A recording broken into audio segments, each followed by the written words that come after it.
မင်္ဂလာပါဒီခေါက်ဆွေးနွေးချင်တာကတော့ extended mathematics စာအုပ်ထဲကဒီပုဒ်စာလေးပေါ့နော် page 132မှာရှိတဲ့ number 19ဖြစ်ပါတယ်ပထမဆုံးကျွန်တော်မေးခွန်းအရင်ဆုံးဖတ်ချင်ပါတယ် the semicircle and the isosceles triangle have the same base ဆိုတော့တို့မှာ base တွေတူကြတယ်ပေါ့နော်ဒီ base တူကြတယ်ဆိုလိုတာကဒီ triangle ရဲ့ဟာကကျတော့ base ဖြစ်ပေမဲ့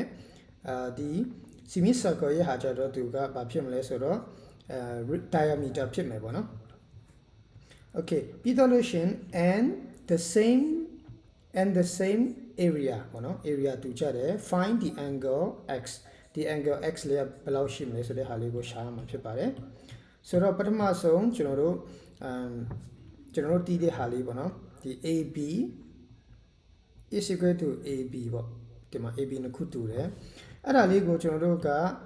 ဘာလို့လိုက်မလဲဆိုတော့ let ပေါ့နော် let ထားလိုက်မယ်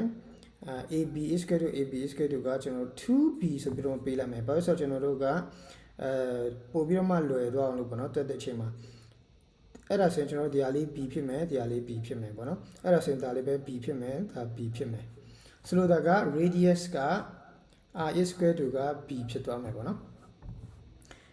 okay အဲ့ဆိုရင်ကျွန်တော်စပြီးတော့မှရှင်းလို့ရပြီဘယ်ကနေစရှင်းမလဲဆိုတော့ပထမဆုံးသူ့ရဲ့ area တူပါတယ်ဆိုတဲ့အချက်ကိုယူရမယ်ပေါ့နော်ဆိုရင် area of triangle ကဘာနဲ့တူမလဲဆိုတော့ area of semicircle နဲ့တူတယ်ပေါ့နော်ဒါဆိုရင်ကျွန်တော်တို့ area of triangle ကသူ့ရဲ့ formula ကဘာဖြစ်လဲဆိုတော့ half bh ဒီမှာကျတော့ pi r square divided by 2ကျွန်တော်တို့ဒီမှာsemicircle ဖြစ်တဲ့အတွက် divided by 2လောက်ထားတယ်ပေါ့နော် okay အဲ့ဆိုရင်ကျွန်တော်တို့ဒီမှာ h လို့လာပြီပေါ့နော် h လို့လာပြီဆိုရင်ဒီ h လေးကိုအရင်ဆုံးရှာလိုက်မယ်ဆိုတော့ဒီနားမှာကျွန်တော်တို့ဒါလေးက h ဖြစ်မယ်ပေါ့နော်အဲ့ဒါဆိုရင်ကျွန်တော်တို့ဘာချိုးနဲ့ရှာလို့ရမလဲဆိုတော့ကျွန်တော်တို့တီးပြီးသားရှိတယ် sin theta ဆိုရင်တော့ကျွန်တော်တို့ opposite ကိုတီးပြီးတော့မှ hypotenuse နဲ့စားတာပေါ့နော်cos ဆိုရင်တော့ cos theta ဆိုရင်တော့ကျွန်တော်တို့ adjacent ကိုတီးပြီးတော့မှ hypotenuse နဲ့စားတာပေါ့နော်ဒီမှာကျွန်တော်တို့ hypotenuse ကိုမတိဘူးမတိတာဖြစ်တဲ့အတွက်ကျွန်တော် adjacent နဲ့ဒီ opposite ကိုပဲသုံးမှာဖြစ်တဲ့အတွက်ကျွန်တော်တို့က tan ကိုသုံးရမှာပေါ့နော် tan theta နဲ့သုံးမယ်အဲ့မှာ opposite ကိုတီးပြီးတော့မှကျွန်တော်တို့ adjacent နဲ့စားမှာဖြစ်ပါတယ်ဒါဆိုရင်တော့ကျွန်တော်တို့ opposite ကဘာဖြစ်မလဲဆို opposite က h ဖြစ်ပြီးတော့မှ adjacent ကတော့ b ဖြစ်မယ်ဒါဆိုရင်တော့ h is equal to က b tan theta ဆိုပြီးတော့မှရမယ်ပေါ့နော်ဒါဆိုရင်ကျွန်တော်အစားသွင်းလိုက်လို့ရပြီ half base ကတော့ကျွန်တော်တို့ 2b ပေါ့ base ကတော့ 2b ဖြစ်မယ် base က 2b ပြီးရင် times height ကကြတော့ကျွန်တော်တို့ b tan theta ဒီမှာတော့ theta မဟုတ်တော့ဘူးเนาะဒီမှာတော့ကျွန်တော် x လို့ခါရေးလိုက်တော့မယ်ကျွန်တော်လိုချင်တဲ့ degree က x ဖြစ်တာဟုတ် okay ဒါဆိုရင်တော့ဒီဘက်ချက်မှာကျွန်တော် pi r နေရာမှာဘာထည့်ရမလဲဆိုတော့ကျွန်တော်တို့ b ထည့်လို့ရတယ်เนาะဒီမှာ radius က r လို့ပြောထားတယ်ဆိုတော့ b the whole square b square ပေါ့နော် b divided by 2ကဲဒါဆိုရင်ကျွန်တော်ဒါလေးရှင်းလိုက်ရင်အဖြေထွက်လာမယ်ဒီမှာ2နဲ့2နဲ့ကြည့်မယ်ဆိုဒီမှာ b square 10x is equal to pi ဒီမှာ b square divided by 2 b square နဲ့ b square နဲ့ကြည့်ရမယ်ပေါ့နော်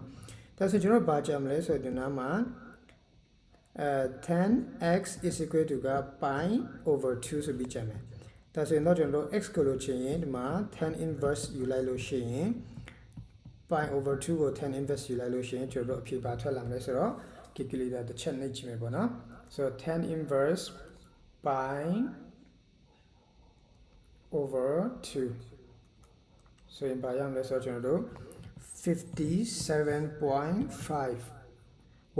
ပေါ့နော်ဒါပေမဲ့ကျွန်တော်တို့ဒီထိပဲယူလိုက်မယ်ပေါ့နော်5 degree ရှိပါတယ် okay ဒါဆိုရင်တော့ဒီပုဒ်စာလေးကတော့ကျွန်တော်တို့ရှာခိုင်းတဲ့ x ကတော့ degree 57.5 degree ဆိုပြီးတော့မှရလာပါတယ် okay ကြည့်ရှိမယ်လို့ထင်ပါတယ်နားလည်မယ်လို့ထင်ပါတယ်နားလည်မယ်လို့မျှော်လင့်ပါတယ်ဒီကလို့မေကွန်းရှိရင်ဒါမှမဟုတ်ဆွေးနွေးဆရာရှိရင်တခြားနည်းလမ်းနဲ့တွက်လို့ရတာရှိရင်comment မှာရေးသွားလို့ရပါတယ်ဒါမှမဟုတ်ရင်ကျွန်တော်တို့ဒီကိုယ့်အကိုတွက်ကြည့်ချင်တယ်ဆိုရင်တော့နောက်ထပ်တစ်နည်းနဲ့တွက်ကြည့်လို့ရတယ်နော်ဒီ b နေရာမှာကျွန်တော် 2b နေရာမှာကျွန်တော်တို့က b တစ်ခုတည်းဒီ ab ဆိုတဲ့ဟာကိုကျွန်တော်တို့ b တစ်ခုတည်းယူပြီးတော့မှတွက်ကြည့်ရင်လည်းရပါတယ်ပေါ့နော်ဒါဆိုရင်တော့ radius ကဘာဖြစ်သွားမလဲဆိုတော့ b over 2ဆိုပြီးဖြစ်သွားမယ် okay ကျေးဇူးအများကြီးတင်ပါတယ်နောက်ဗီဒီယိုမှာပြန်ဆုံမယ်